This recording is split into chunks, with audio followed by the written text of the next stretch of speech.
On Saturday, an extraordinary convergence took place in Kyiv. The leaders of France, Germany, Poland, and the United Kingdom stood alongside President Zelensky not merely for optics, but to issue a direct ultimatum. The message: a 30-day unconditional ceasefire must begin on Monday. This was not merely a plea for peace, it was a collective warning to the Kremlin: refuse this ceasefire and face an escalated economic war. And this talk is about the significance of the ultimatum, Putin's response, and the international consensus behind it, and the uncomfortable reality that President Putin may no longer be able to stop the war, even if he wanted to. The ceasefire call, led by Zelensky and reinforced by Macron, Starmer, Tusk, and Merz, is striking in its clarity. No conditions, no delays, no exceptions, a full stop to hostilities on land, sea, and air for 30 days, effective monitoring primarily by the United States, and if violated, a coordinated cascade of sanctions targeting Russia's energy sector, banking system, and shadow fleet. This is the first time since the Istanbul talks of March 2022 that we have seen such broad multilateral pressure, not just to pause the war, but to force Putin to show his hand. And importantly, Donald Trump, despite his contentious relationship with Zelensky, is nominally on board. And while he rages on Truth Social and fails to name Crimea on a map, his administration has supported this initiative, if only to give his peace promises some posturing space. Putin's response, characteristically evasive, and his press secretary Dmitry Peskov claimed Russia would think it through and has now proposed a peace conference in Istanbul. But they bristled at what he called useless pressure. Meanwhile, Putin proposed restarting these peace talks in Istanbul, talks that he claims Kyiv and the West unilaterally abandoned earlier.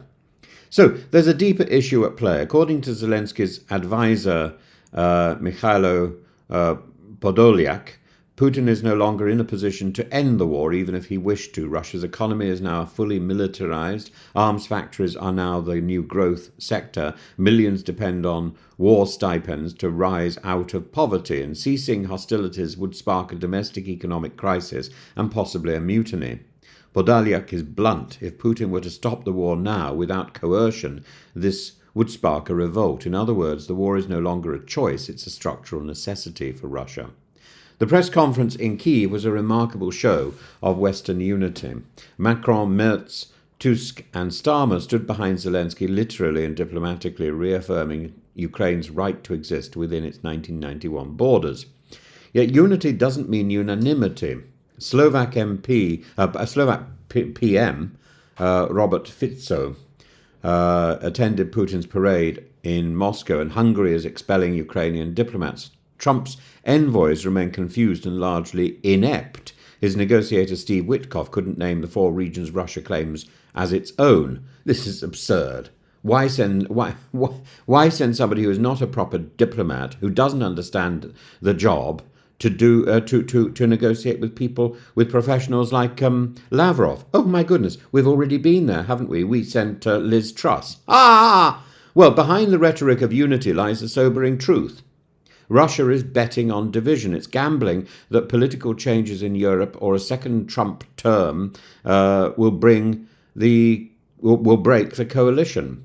Trump's already spent 100 days dithering. What is he going to do now? Well, yesterday was at least a promise of something a little bit more positive. Despite this idea from the Times today that and Zelensky's advisor that Russia cannot demilitarize now, the Russian government has committed itself to this war. But the Russian people have not. They're fleeing in their thousands from conscription and from the threat of this military society. Zelensky's demand for a ceasefire is not only about bloodshed, it's a strategic maneuver. A 30-day lull gives Ukraine a breathing space to regroup, rotate troops, and absorb fresh Western weapons if necessary. It also exposes Russia's inability to stop fighting. If Putin refuses, the friction of Russian diplomacy collapses. The fiction of Russian diplomacy collapses. And Macron was clear, no preconditions, not even on weapons deliveries. This is a ceasefire on Ukraine's terms, not a frozen conflict that favours Russian attrition. And the message is being heard. Trump, perhaps for the first time, has begun to voice frustration with Putin. You don't know the pressure I'm putting on Putin, he barked recently, presumably between bursts of self-congratulation.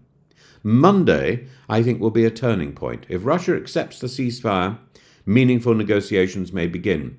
Russia could accept the ceasefire and start the peace negotiations on the 15th as it proposes. If it refuses or violates the truce, the West will unleash a 17th package of EU sanctions and a new wave of US economic retaliation. But more than that, the Kyiv ultimatum tests a larger thesis. Can Russia be coerced into peace through pressure alone?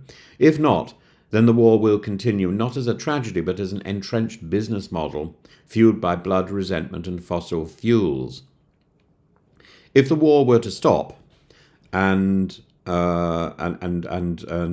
therefore challenge Russia's current economy, would that mean the collapse of the Russian regime as it stands?